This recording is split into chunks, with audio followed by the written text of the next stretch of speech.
ఈ ఫైనాన్షియల్ ఇయర్‌కి Q1 అంటే ఏప్రిల్ 1 నుంచి జూన్ 30 వరకు ఈ 3 నెలల రిజల్ట్స్ ఏవైతే ఉన్నాయో Q1 అంటాము. అవి ఇప్పుడు అనౌన్స్ అయ్యే టైం అన్నమాట.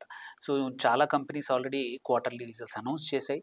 సో, ఈ ప్రాసెస్‌లో మేమేం చేస్తున్నామంటే కొన్ని కంపెనీస్ యొక్క ఈ Q1 రిజల్ట్స్‌ని అనలైజ్ చేస్తున్నాము. కరెంట్ క్వార్టర్ ఎలా ఉండింది in comparison to last year quarter ఇదే టైం ప్లస్ లాస్ట్ క్వార్టర్‌లో చూసుకొని, ఈ క మనం అనలైజ్ చేసే కంపెనీ యొక్క పెర్ఫార్మన్స్ ఎలా ఉంది? ఒక ప్రాసెస్ మీరు బ్యాలెన్స్ షీట్‌ని ఆర్ వచ్చే రిజల్ట్స్‌ని, పీఎన్ఎల్‌ని ఇవన్నీ ఎలా అనలైజ్ చేయాలని ఎడ్యుకేషన్ పర్పస్ కోసం మాత్రమే ఈ వీడియో చేస్తా ఉన్నాము. దీని నుంచి మీరు హోప్‌ఫుల్లీ ఈ ప్రాసెస్ నేర్చుకొని మీరు కూడా ఫర్దర్ రీసెర్చ్ చేసుకొని సొంతంగా ఇన్వెస్ట్‌మెంట్ డెసిషన్స్ అనేది మీరు తీసుకోవచ్చు.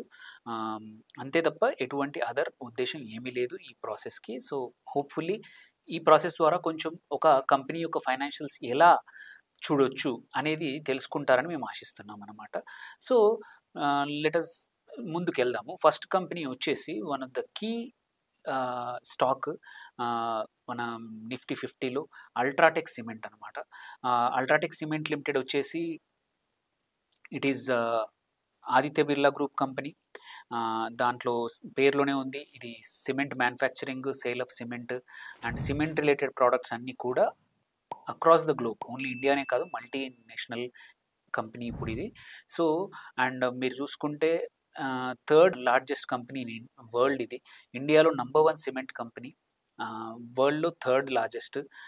అది చైనా కాకుంటే, చైనా తీసేస్తే, ఎందుకంటే చైనాలో హ్యూజ్ కంపెనీస్ ఉన్నాయి, గవర్నమెంట్ కంపెనీస్ అవన్నీ ఉన్నాయి కాబట్టి అదర్ దాన్ చైనా మిగిలిన వరల్డ్ వైడ్ చూసుకుంటే థర్డ్ బిగ్గెస్ట్.